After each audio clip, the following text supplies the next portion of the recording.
함께 계시고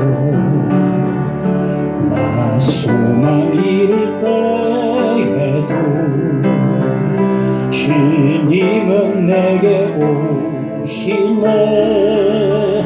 나 시험 당할 때에도 주님이 지켜주시고 나 실망 당할 때에도 주님이 위로하시네. 주님만이 내 힘이시며 오 주님만이 날 도우시네. 오 나의 주님 내 아버지여 오 나의 주님 내 사랑. 나 약해 있을 때도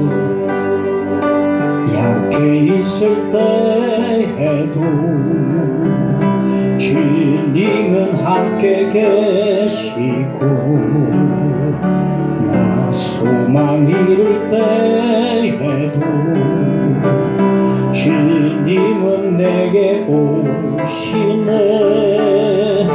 나 시험 당할 때에도 주님이 지켜주시고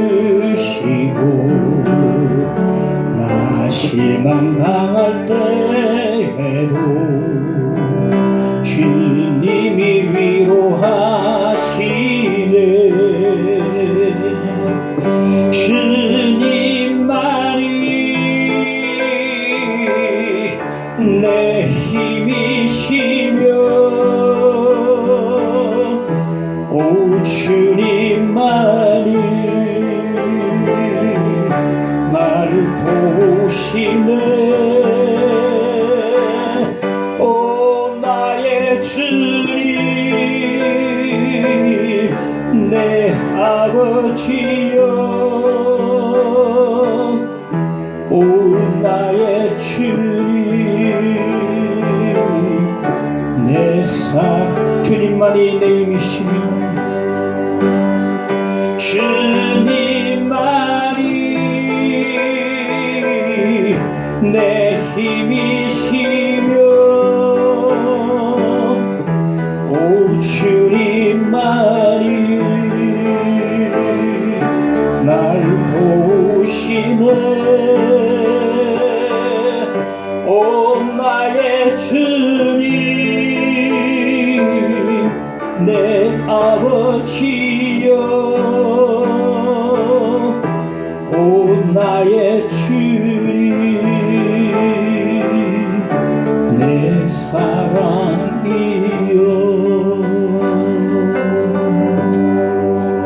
예배를 위해서 말씀 듣고 손 기도하십시다. 주님 감사드립니다. 예배를 받아주시고 함께하옵소서. 내 사랑 나의 모든 나의 구원 나의 반석 되시는 주님 감사를 드립니다. 마음을 지쳐있고 또는 마음이 열리지 않는 가운데 있다 할지라도 광야의 식탁을 베풀어 주신 주님을 바라봅니다. 지도자 하나님, 우리 하나님께서 함께하여 주시고 임재하여 주시기를 간절히 빌고 원합니다. 말씀을 듣게 하여 주시고 귀를 열어주시고 말씀을 통해서 온전하게 삶으로 인도해주시기를 간절히 원합니다. 하나님 기록된 말씀들이 주 음성이 되어서 내 귀에 들려지도록 인도해 주시옵소서. 주 예배를 받아 주옵소서. 주님 만나는 수 있는 살아있는 예배가 되도록 인도해 주시옵소서. 함께해 주옵소서. 예수 이름으로 믿사옵고 기도합나이다. 아멘. 하나님 말씀 로마서 15장을 보겠습니다. 15장 14절에서 21절까지 보겠습니다. 내 형제들아, 너희가 스스로 선함이 가득하고 모든 지식이 차서 능히 서로 권하는 자임을 나도 확신하노라. 그러나 내가 너희로 다시 생각나게 하려고 하나님께서 내게 주신 은혜로 말미암아 더욱 담대히 대략 너에게 썼노니, 이 은혜는 곧 나로 이방인을 위하여 그리스도 예수의 일꾼이 되어 하나님의 복음의 최상 직분을 하게 하사 이방인을 제물로 드리는 것이 성령 안에서 거룩하게 되어 받으실 만하게 하려 하심이라. 그러므로 내가 그리스도 예수 안에서 하나님의 일에 대하여 자랑하는 것이 있거니와, 그리스도께서 이방인들을 순종하게 하기 위하여 나를 통하여 역사하신 것 외에는 내가 감히 말하지 아니하노라. 그 일은 말과 행위로 표적과 기사의 능력으로 성령의 능력으로 이루어졌으며, 그리하여 내가 예루살렘으로부터 불을 행하여 일루리곤까지 그리스도의 복음을 편만하게 전하였노라. 또 내가 그리스도의 이름을 부르는 곳에는 복음을 전하지 않기를 힘쓰노니, 이는 남의 터 위에 건축하지 아니하려 합니다. 기록된 바 주의 소식을 받지 못한 자들이 볼 것이요 듣지 못한 자들이 깨달으리라 함과 같으니라. 아멘. 사실상 로마서는 지난주 말씀 13절에서 끝이 납니다.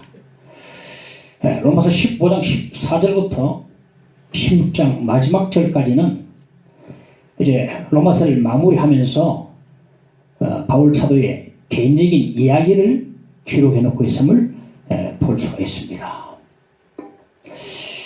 이제 장장 1년 넘게 로마서를 강의를 해 가고 있습니다. 작년 1월 첫 주부터 로마서 강의를 시작해서 이제 그 끝이 이제 보입니다. 곧 끝이 올 텐데요. 로마서 강의를 마지막 강의하는 주일에 저는 책거리 하고 싶습니다. 그래서 과자도 좀 풍성히 사놓고 해서 함께 책거리 감격적으로 하고 싶은 마음입니다. 바울의 사적인 이야기를 기록했다고 해서 소홀히 들어서는 안 되겠어요. 왜냐하면 역시 이것도 로마서의 일부분이고, 그리고 따라서 성의 감동으로 기록된 말씀이기 때문에 한 말씀도 우리가 허투루 들어서는 안 되겠다. 긴 여행 끝에 이제 마침 비행기가 착륙하기 위해서 랜딩 기어를 내리는 것처럼 드디어 이제 로마서 끝이 다가와서 착륙하는데 스무스하게 착륙하고 싶어요. 그렇다 해서 이 부분에서 주어지는 은혜 결코 놓치면 안 될 것 같습니다. 원래 착륙할 때 멘트가 중요하지 않습니까? 귀담아 들으시면 좋겠습니다. 첫째, 내게 주신 은혜 14절에 보면, 내 형제들아, 너희가 스스로 선함이 가득하고 모든 지식이 차서 능히 서로 권하는 자임을 나도 확신하노라 말합니다. 로마 교회 성도들이 어떠한 자들인가 하면 선함이 가득하고 착하다 이 말이죠. 착하다. 그리고 모든 지식이 차서 성경 지식이 많다. 그리고 서로 권한다. 서로 위로하고 서로 권면하는 자들이다. 다시 말해서 따라서 로마 교회 성도들은 영적으로 나무랄 데 없는 사람들입니다. 서로 위로하고 격려하고 성경 말씀이 가득 차 있고 또 착하고, 사도행전 보니까 바나바도 착한 사람이라 그랬어요. 우리 그리스도인들은 성령 안에서 거듭나서 다 착한 선한 사람이다 돼야 될 줄 압니다. 나무랄 데 없는 로마 교회 성도들을 볼 수가 있는데 15절에 보면, 그러나 내가 너희로 다시 생각나게 하려고 하나님께서 내게 주신 은혜로 말미암아 더욱 담대히 대략 너에게 썼노니 말합니다. 나무랄 데 없는 로마 교회 성도들인데도 불구하고 왜 바울이 로마서를 또 써서 보내려고 하는가? 그 이유가 뭔가 하면, 내게 주신 은혜, 다시 말해서 하나님께서 바울에게 주신 은혜를 그들과 나누기 위해서 로마서를 썼다라고 말씀해 주고 있습니다. 오늘 지난주에 말씀 드린 것처럼 은혜라고 하는 것은 아무 자격도 없는 사람에게 하나님께서 무조건적으로 그냥 주는 것이 하나님 은혜라고 했지 않습니까? 이 바울 사도는 예수를 알기 전에는 은혜의 이 말이 있는지조차 몰랐습니다. 은혜가 뭔데? 은혜, 율법을 알았지 은혜는 몰랐어요. 그러던 이 바울이 다메섹 도상에서 부활하신 예수 그리스도를 만나고 난 뒤에 가슴 깊이 체험되는 단어가 하나 있었는데 은혜, 하나님 은혜.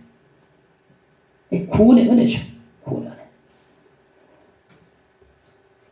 이렇게 교회를 박해하고 믿는 사람을 박해하고 잡아 가두고 죽이고 했던 이러한 전혀 공로 없는 사람에게 나타나신 그 주님 만나는 그 자체가 은혜거든요. 구원의 은혜입니다. 그런데 오늘 본문 15절에 내게 주신 은혜는 구원의 은혜이기도 하지만은 하나님께서 바울을 그리스도 예수의 일꾼으로 세우신 은혜를 말합니다. 구원의 은혜도 되지만은 그런 바울을 그리스도 예수의 일꾼으로 세우신 것이 큰 은혜가 되거든요. 그래서 16절에 보면 이 은혜는 하고 말씀하고 있죠.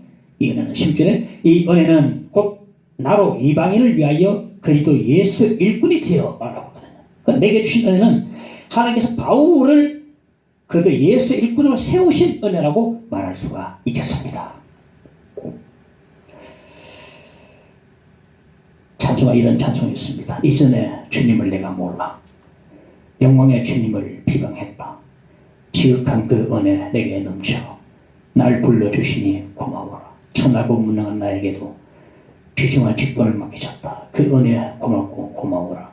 이 생명 바쳐서 충성하리. 이게 바로 이 찬송 가사가 바울의 심정이 이와 같다고 생각합니다. 주님을 비방하고 이런 사람을 지극한 은혜를 주셔서 불러주시고 또 귀중한 직분을 맡기셨다. 이게 바로 바울의 심정이라고 말할 수 있겠습니다. 바울은 어떤 자였습니까? 디모데전서 1장 13절 15절 보면 내가 전에는 비방자요 박해자요 폭행자였으나 도리어 긍휼을 입은 것은 내가 믿지 아니할 때에 알지 못하고 행하였음이니라. 죄인 중에 내가 괴순이라. 이러한 바울에게 디모데전서 1장 12절에 우리 주께서 내가 감사함은 나를 중순되이 여겨 내게 직분을 맡기심이니 말씀하고 있어요.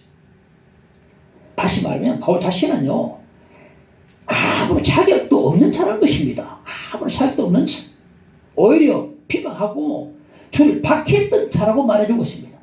이런 바울에게 하나님께서 충성도 안 했는데 충성도 여겨서 직분을 맡기셨어요. 그 직분이 어떤 직분이냐? 이방인의 복음을 전하는 그들 예수의 일꾼의 직분이라는 것입니다. 이것이 바로 하나님께서 바울에게 주신 은혜라는 것입니다. 아무런 자격이 없는 자에게 이방인의 복음을 전할 수 있는 놀라운 그들 예수의 일꾼들은 은혜를 주셨다. 이것이 바로 하나님이 바울에게 주신 은혜라는 것입니다. 아무 자격도 없는 자가 하나님께 일꾼으로 세움받을 때 이 은혜를 생각하면 어떻습니까? 저는 방황하는 가운데 부름받고 목사 됐지만 죄송해요. 하나님 죄송합니다. 감사합니다. 죄송하고 감사하고 아무런 자격이 없는 사람을 구원하셔서 그를 예수 일꾼으로 삼으신 그 하나님의 은혜를 생각하면 죄송하고 감사하고 내가 눈물도 나고 가슴이 뭉클해지는 것입니다. 찬송 가사처럼 이 세상이 다해서 파친다 할지라도 내가 한 것이 아니고 오직 하나님 은혜가 한 것이라고 말할 수밖에 없는 것입니다. 바울의 심리 바로 그와 같습니다. 내가 한 것이 아니요 오직 하나님의 은혜로라고 말씀해 주고 있어요. 이 고백이 바울 사도의 고백만 되겠습니까? 바로 저와 여러분의 고백도 이와 같다고 생각합니다. 아무런 자격이 없고 공로 없고 충성도 안 하고 잘한 것도 없는데 하나님께서 구원해 주시고 뿐 아니라 일꾼으로 세워주신 복음을 전하는 그 예수 일꾼으로 세우신 그 놀라운 사실, 이것이 바로 크신 은혜가 아니겠습니까? 이 은혜를 아는 자 바울처럼 똑같이 고백하게 되어 있습니다. 내가 한 것이 아니요 오직 하나님의 은혜가 한 것이라.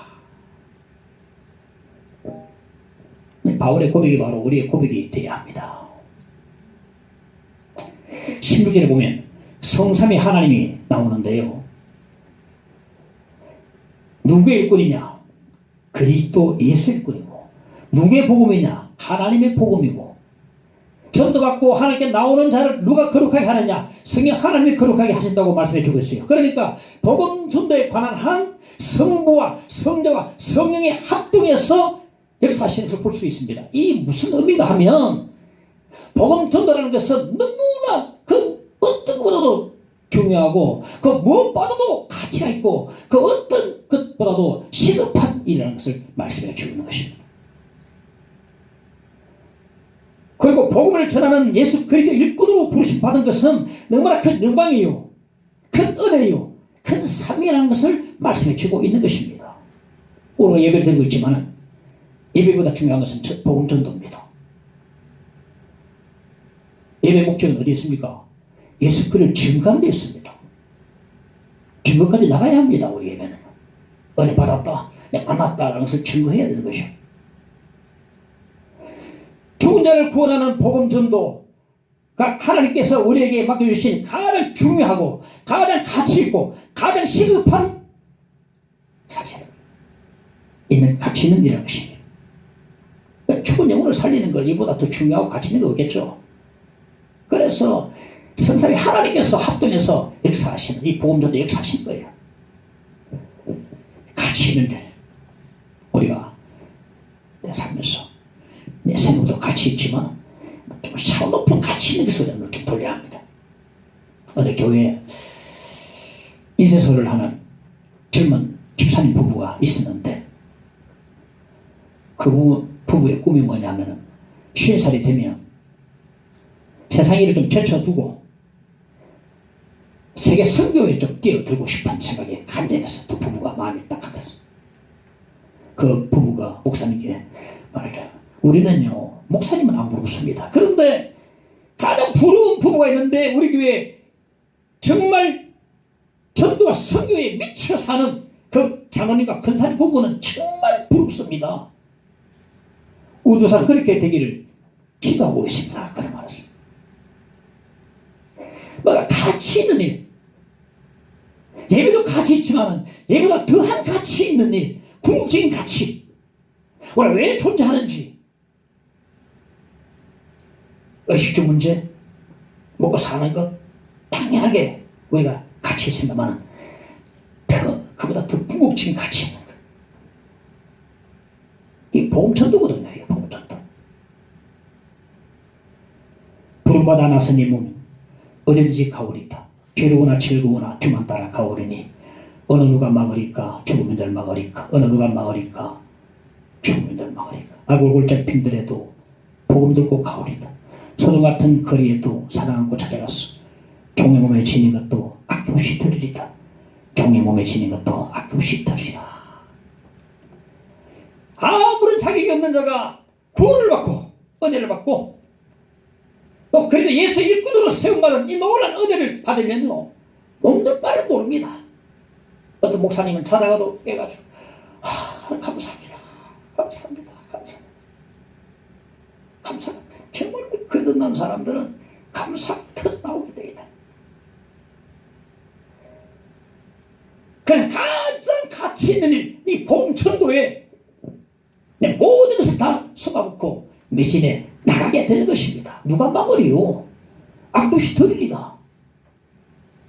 감비아 선교사 한번 보니까, 감비아는 이슬람권이 돼가지고 전달이 참 어렵습니다. 열매가 별로 없어요. 10년이 쉬는데도. 그런데 그래 말합니다. 우리 가족은요 이 땅에 묻힐 겁니다. 이 감비아에 묻힐 겁니다. 지금 별로 열매가 없어도 전달이 힘들어도 여기 그래도 소망이 있습니다. 여기 묻힌다고 생각하면 이 역말리 떨어지는 그 한국 땅이 너무나 그립고 때로는 외로울 때 있습니다. 때로는 외로움이 밀려와도 하나님께서 보내신 이 복음 전도, 이 하나님 모르고 죽어가는 사람들에게 내가 복음 전하기 위해서 이게 묻히려고 작정하고 있습니다. 뭡니까? 가치가 있는 일에 투자하거든. 가치 있는 일. 언젠가 제가 얘기했습니다만 한비아가 그 오지 많이 다니면서 여행을 하다가 아프리카 한 곳에 들렀는데 한국인 의사가 불도 안 들어온대. 촛불 켜놓고 거기서 막 수술을 하고 있다는 거예요. 피가 뻥뻥이다. 당신은 의사고 해서 서울에 강남에 가면 평생 먹고 살만할 텐데 여기서 이렇게 이런 일을 하고 있습니까? 무슨 만면의 목소리다. 이게 내 일입니다. 하나님 보내셨습니다. 거기서 한비아가 빛을 발버려. 여행을 좋아하던 그 한비아가 이제는 완전히 삶의 유턴, 완전 터닝 포인트가 거기서 잡혀가지고 이제 기아 돕고 전 세계를 돕는 그런 역할을 하면서 다니게 됩니다. 가치 있는 일을 눈을 떠야 됩니다. 가치 있는 일. 가장 가치 있는 일은 복음 전도하는 일. 가장 가치가 있는 일입니다.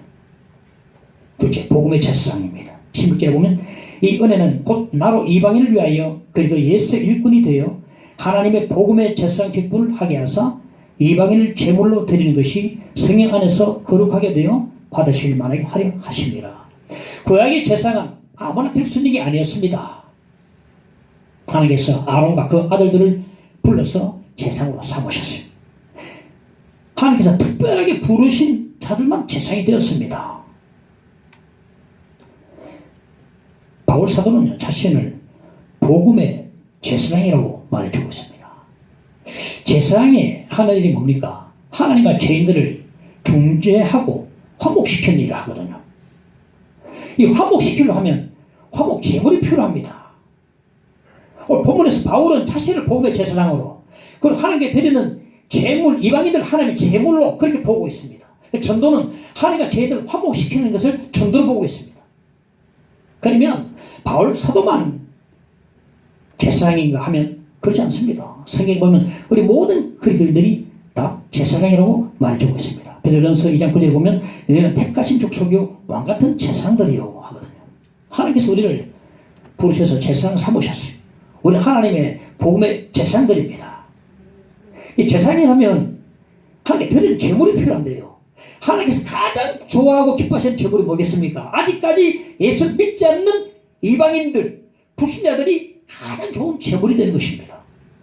하나님이 가장 기뻐하는 제물을 아는 자는 하나님을 기쁘게 해드리기 위해서 그 제물을 드리기 위해서 열심히 복음을 전도하게 될 것입니다. 나는 전한다라는 책을 쓴 곽명호 권사님이 계신데 그 권사님은 초등학교 들어가기 전에 일찍이 언니 오빠들의 손을 잡고 교회를 신앙생활을 이제 했어요. 그때부터 신앙생활을 하게 됐는데 계속 교회에서 이제 중고부도 잘하고 계속 하다가 대학 졸업하고 주일학교 교사가 되가 자신이 이제 성경을 학생들에 가르치기 시작했죠. 중학생 고등학생들에게 가르치기 시작해요. 그러면서도 자신은 구원의 확신이 없었어요. 성경을 가르치는데 자신은 구원의 확신이 없고 이 성경 말씀이 하나님 말씀인가에 대한 구원의 확신이 없었다. 확신이 없었다. 이 하나님 말씀이 라는 확신이 없었다. 대학 졸업하고 영어교사로 재직하다가 지금의 불신 남편을 만났어. 결혼하게 됐는데 결혼해보니까 시댁이 정말 제사를 철저하게 지키는 불규칙한했어. 불신이 충만한 시할머니 따라 절에 가기도 하고 불상업에 엎드려 절도 하고 해서 완전히 하나님을 떠난 삶을 그래 살고 말았어요. 결혼생활 10년쯤 지날 때에 극심한 우울증이 와가지고 도무지 견디지 못해가지고 좀 치유차 친정에 쉬러 가는데 보니까 자기 오빠가 고향에다 개척교회를 세워서 교회를 섬기고 있는 거예요. 그래서 오빠한테 막 비아냥거리고 타박을 했습니다. 아니 오빠, 아니 이 땅에 교회가 부족해서 또 오빠까지 교회를 세운단 말이야? 오빠가 세운 교회에 피아노를 치는 오빠와 함께 옛날 기억을 더듬으면서 찬송을 이제 부르고 하는데 찬송 부르게 해서 찬송 펼치면은 희한하게도 돌아오라는 그 어서 돌아오, 어서 돌아마노. 돌아와, 돌아와, 집을 나간 자여. 나 주를 멀리 떠났다, 이제 옵니다.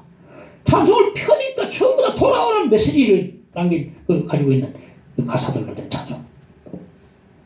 그 벽 앞에서 눈물을 흘리며 회개를 했습니다. 그리고 2달 동안 성경을 넘기면서 하나님께 회개 기도를 드렸습니다. 어느 날 하나님께서 마음에 음성을 주시더라고요. 너희 회개 기도를 내가 들었다. 내가 너를 우상이 가득한 집안에 선교사로 보냈다. 그런 말씀을 주시더라는 겁니다.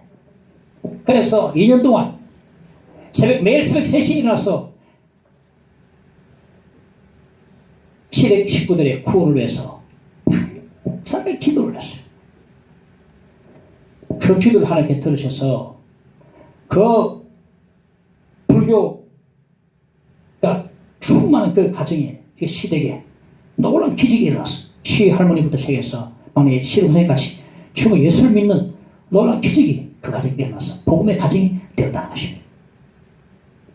그런 후에 곽명욱 선교사님이 자신은 선교사라 그래. 선교사님이 이제 병원 전도를 다녔는데 하루는 보니까 한 40대 여성이 위암 선고받고 위암 수술을 기다리고 있다는 거예요. 같이 이야기를 하다가 깜짝 놀랐어요.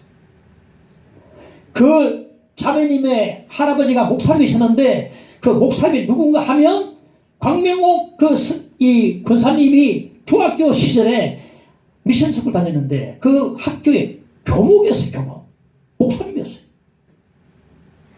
이야기하다 보니까 그래서 거꾸로 그 교목 손녀한테 복음을 전했어요. 예수를 믿지 않고 있었어요. 할아버지가 목사님인데도 내려오다 보니까 복음을 차버리고 해서 안 믿고 있어서 거꾸로 이제 그 교목 손녀한테 권사님의 복음을 전했어요. 그리고 결신기도를 따라 시키고 영접시켰습니다. 그 뒤로 남편과 함께 교회를 이제 다니기 시작했다는 그런 이야기를 들어보았습니다. 어느 주사님은 새벽기도 나오면서 아직 교회 안 나오는 남편의 신발을 다 품에 가지고 와서 신발을 앞에 딱 두고 기도를 했답니다. 하나님, 남편 대신에 남편 신발이 왔습니다. 이제 기도합니다. 하나님, 이 신발이 아니라 남편이 오게 해주세요 하고 눈물로 기도를 했다는 것입니다. 그래서 하나님께서 응답해 주셔서 이제 신발이 아니라 남편이 오게 되었다. 그런 간증을 들어본 적이 있습니다. 우리는 하나님의 복음의 제사장들입니다. 주 내게 부탁하시니 천사도 흠모하겠네. 화목해 하라신 구주의 말씀을 온 세상 널리 전하세. 천사도 흠모할 만한 직분, 제사장 직분입니다. 천사도 흠모할 만한 직분, 이걸 우리가 받은 겁니다. 제사장들에게 꼭 필요한 것은 재물이에요. 하나님께서 가장 기뻐하신 재물이 뭐겠습니까? 아니, 예수를 믿지 않는 이방인들, 불신자들의 재물이 가장 기쁜 시간이 재물이 되는 것입니다. 하나님이 가장 기뻐하시는 재물이 무엇인지 알고 있는 자들은 전도할 것입니다. 셋째, 성령의 능력 18절 19절에 보면 그 일은 말과 행위로 표적과 기사의 능력으로 성령의 능력으로 이루어졌으며 복음의 전도 현장에는 성령의 능력이 많이 나타나는데요. 마가복음 16장 20절에 보면 제자들이 나가 두루 전파할세 주께서 함께 역사하사 그 따르는 표적으로 말씀을 확실히 증언하시니라. 당시 사도들에게는 복음을 전도할 때에 성령의 역사와 능력이 많이 나타났던 것 같습니다. 그만큼 급박했던 때였다고 생각합니다. 성령의 역사니까 복음이 더 쉽고 빠르게 그렇게 이제 증거가 되어져 나갈 수 있었습니다. 사도시대는요, 베드로가 지나가면 베드로의 그림자에 덮여져요. 바울의 손수건 앞치마를 병든자에 얹어도 그 병이 떠나가 버렸습니다. 그런 역사 사도기에 나옵니다. 오늘 이 시대는 사고도 없고, 그리고 손수건이나 암치마를 얹어서 가지고 병든자 떠나갔다는 소식을 아직까지 저는 들어본 적이 없습니다. 그럼에도 복음 전도 현장에는 아직도 성령의 능력이 나타나고 있습니다. 김일도 목사님 이야기인데요. 황해도 신천읍에 안 죽은 의사가 살고 있던 두라 마을에 개울이 하나 있었는데, 개울 옆에 그 다리가 있는데 다리에 안전뱅이가 딱 앉아가지고 오가는 사람들에게 구걸하는 안전뱅이가 있었습니다. 김일도 목사님도 오가면서 동전 하나씩 던져주었는데 어느 날 이런 생각이 들었어요. 야, 나도 이 베드로처럼 저 안전뱅이를 내가 이렇게 세운다면 얼마나 신나고 멋진 일일까, 그런 생각을 했다. 그래서 하루 아무도 없는 틈을 타가지고 다리 지나간 사람들이 없는 차 타가지고 가서 예수의 운명을 오니 이리가 끌어라 소리 외친다는 거예요. 근데 뭐 그다음 치고 말았어. 그대로 달려가가지고 하나님께 자기 이름을 나타내고자 했던 교만을 하게 하고 이제 며칠 금식을 했다는 겁니다. 금식하고서 이제 다시 찾아갔어요. 그래가지고 안전에 up고 자기 예배당에 와서 강당 앞에 같이 앉아있었어. 밤새도록 간절하게 기도하고 땀이 범벅이 되고 새벽이 되는데 그 안전뱅이가 일어서서 뛰는 기적이 나타났어요. 그리고 예배당에 막 엉충충 뛰어다니더라고요. 이 안전뱅이가 일어난 역사가 기독의 역사에 있어서 유일무이한 기록이 아닐까 저는 생각합니다. 그 뒤로 안전뱅이가 일어났다는 그런 소리를 저는 들어본 적이 없습니다. 이 한국 기독교 초창기에 이만큼 성령의 역사가 균박했던 것이고, 그래서 하나님께서 그만큼 능력을 부어주신 겁니다. 그 이후로, 그 사건 이후로 기하급수적으로 한국 땅에, 이 땅에 뭐 부흥의 불길이 막 덩굴처럼 일어났다고 역사가 말해주고 있는 것입니다. 그런 역사는 지금 없다 할지라도 지금도 복음 전도 현장에는 희한한 일들이 많이 일어나고 있습니다. 방황하던 영혼들이 돌아오고, 무수한 병자들이 고침받고 돌아오고, 그가 무도한 사연수들이 회개하고 돌아오고, 저 사람은 인간도 아니야 망했어 라고 말했던 그 사람들이 돌아오고, 저 사람 끝났어 더 이상 이제 일어설 수 없어 라고 생각했던 그 사람이 죽게 돌아오는 역사를 우리가 보고 있는 것입니다. 그것이 바로 성령의 역사거든요. 그런데 무엇보다도 성령의 능력은 복음 전도자의 말에 능력이 있습니다. 고린도전서 2장 4절에 보면 내 말과 내 전도함이 설득력 있는 지혜의 말로 하지 아니하고 다만 성령의 나타나심과 능력으로 하여 말하고 있어요. 복음 전도의 말엔 성령의 능력이 나타납니다. 예수의 십자가, 예수의 부활, 이런 말에는 놀라운 능력이 나타납니다. 죽은 자도 살아나게 됩니다. 예수 이름에는 능력이 있습니다. 예수 그 한마디에 죽게 돌아오는 사람도 있음을 볼 수가 있습니다. 믿는 자 안에는 성령께서 계시거든요. 그래서 믿는 자가 입을 열 때마다 내 안에 계신 성령께서 우리 입에 능력을 부여주십니다. 나는 약해도 성령은 약하지 않으시고, 나는 두려워도 성령은 결코 두려워하지 않으시고, 나는 떨어도 성령은 떨지 않으십니다. 우리 입을 열고 복음을 전도할 때에 우리 말에 능력을 성령께서 부어주시는 겁니다. 예수 이름에 구원이 있고, 예수 이름에 권세가 있고, 예수 이름에 능력이 있습니다. 예수 그 한마디에 수많은 사람들이 죽게 돌아오는 것을 우리는 주변에서 보고 있지 않습니까? 이것이 곧 성령의 능력이 되거든요. 복음 전도하면 하나님께서 그 전도의 입에 능력을 부어주십니다. 저는 전도사 때 대구에서 어느 교회에 제가 선교를 얘기했었는데, 대구에 전도하러 갔습니다. 전도했는데 대구에 보면 지하도가 있는데 굉장히 대구에 앞에 지하도는 복잡합니다. 남자 두 분이 막 계속 다투고 소리새가 다투고 서로 있더라고요. 형제 지간이라 하더라고. 지하도 바로 앞에 앉았어요. 무릎 꿇고 그 사람 손 잡고 기도를 막 바치는 사람 있고 가다가 바치고 막 구경꾼도 있고 저쪽 기도가 나오더라고. 막 지겠더라고 환경에 냅두고. 근데 막 감지 기도 시작하는데 30분 기도했을 거예요. 눈물이 막 나고 그 두 분도 막 술 다 깨가지고 막 아멘 아멘 하고 교회를 다녔던 분들이야. 그래서 기도를 하면 안 돼요.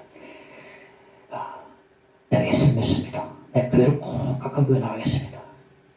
제가 주머니에 돈을 다 털어서 그분에 맛있는 사 드시고 집으로 가라고 그렇게 하고 왔는데 돌아서는데 하늘이 열리는 것 같아요. 전부 하늘이 꽉 빛이 막 비치는 것 같아요. 이겼다는 승리한 거 알겠습니다. 기도하는 그 전도자의 그 입술에 전도하는 그 입술에 능력이 있고 하나님께서 놀라 힘을 부어주시는 겁니다. 우리가 말을 못하고 떨고 두려워서 그렇지 입만 열면은 성령께서 명령으로 입에 부어주시거든요. 핀만에게 전하여노라. 19절에 보면 그리하여 내가 예루살렘으로부터 도로 향하여 일루리온까지 그리스도의 복음을 핀만에게 전하여노라. 핀만에게 전하였다는 뜻은 가득 채웠다는 뜻입니다. 일루리온이라는 것은 어디냐면 유고슬라비아 지역인데 지금의 알바니아와 헤르체고비나 쪽의 그 지역을 말하는데요. 이 바울은 자신의 복음 전도로 예루살렘에서부터 일루리온까지 복음으로 가득히 채웠단 말합니다. 그런데 이 말은요, 바울이 모든 도시 외곽을 다 돌면서 일일이 다 발로 다니면서 전도했다는 말이 아닙니다. 그렇게 할 수가 없죠. 그 광단 넓은 땅에 바울이 그렇게 다 할 수 없어요. 이 말이 무슨 의미인가? 바울의 선교 전략을 보면 우리가 알 수가 있습니다. 바울의 선교 전략은요, 들어가는 도시마다 개척교회를 세웠어요. 안디옥, 에베소, 빌립보, 고린도 들어가는 곳마다 요충주의에다가 정치적, 경제적, 문화적, 군사적 요충주의에다가 딱 별을 세우는데 들어가서 복음을 전합니다. 먼저. 그러면 믿는 사람이 좀 생깁니다. 그 사람들 중심으로 교회를 개척해서 딱 세웁니다. 그리고 그들을 양육한 다음에 그리스도 리더에게 그들을 맡기고 바울은 다른 곳으로 떠나게 되는 것입니다. 그러면 양육받은 신자들이 그 도시 주변과 외곽으로 다니면서 이제 복음을 전하는 것이에요.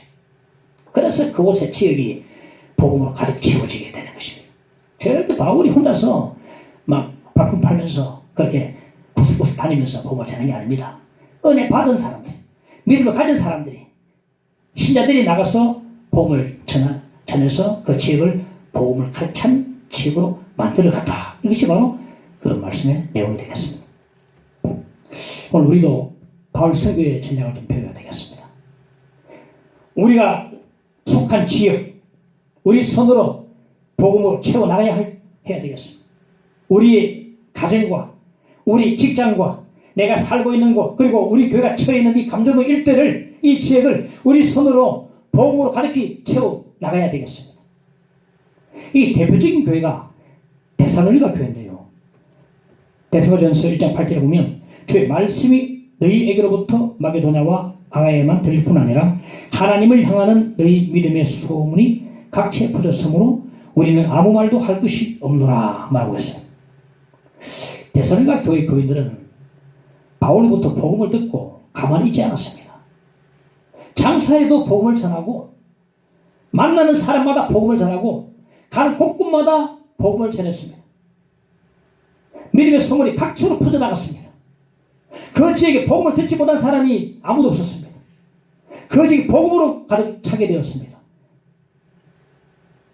그래서 믿음의 소문이 정말 귀하게 났던 데살로니가 교회를 생각을 말씀해 주고 있는데, 우리 교회도 데살로니가 교회를 본받기를 간절히 원합니다.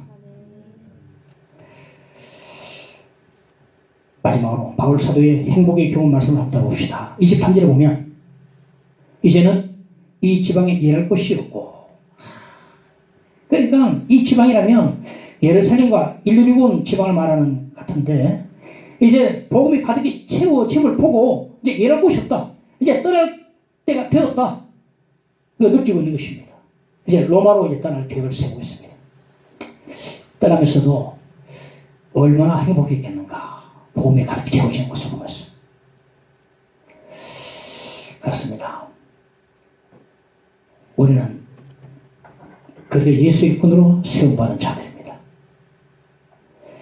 자기도 없는 우리가 구원의 은혜를 받고 복음을 전하는 예수 그리스도의 일꾼으로 세움받은 이 은혜를 우리가 받았는데 가장 가치 있고 가장 중요하고 가장 시급한 복음전도 우리가 가치 있는 일에 힘쓰고 헌신을 해야 될 줄로 압니다. 하나님의 복음 제사장으로서 하나님의 가장 기뻐하신 제물이 무엇인지를 이미 우리가 알고 있는데 하나님을 기쁘시게 해드리기 위해서 그 제물을 드리기 위해서 열심히 복음 전도를 해 나가야 될 것입니다. 그리고 우리가 속한 지역을 복음으로 가득히 채워 나갑시다. 전도할 것이 참 많지 않습니까? 가까운 우리 가족부터 해서 가족 다 구원 됐습니까? 받았습니까? 가족부터 해서 또 우리 아는 사람들 직장에 나가면 또 시장바다에 가면 나와 거래하는 사람들 그 사람들 수많은 우리와 연결되는 사람들이 있지 않습니까? 그들을 바라보면서 복음을 전해야 되겠다는 그 갈급한 마음이 우리 마음에 생기기를 간절히 바랍니다. 이 지역에 참으로 복음으로 가득히 채워나가는 그 열정을 가진 복음 전도자의 삶을 감당하는 저와 여러분 되시기를 간절히 바랍니다.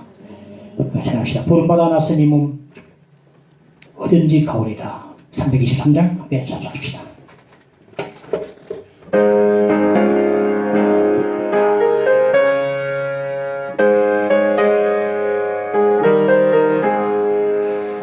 부름받아 나서니 몸 어디든지 가오리다. 외로우나 즐거우나 주만 따라 가오리니 어느 누가 막으리까. 지금인들 막으리까. 어느 누가 막으리까. 지금인들 막으리까. 가고 골짝 빈들에도 복음 들고 가오리다. 소돔 같은 거리에도 사랑 안고 찾아가서 종의 몸에 지닌 것도 아낌없이 드리리다. 종의 몸에 지닌 것도 아낌없이 드리리다. 존귀 영광 모든 권세 주님 홀로 받으소서. 멸시천대 십자가는 제가 지고 가오리나. 이름 없이 빛도 없이 감사하며 섬기리다.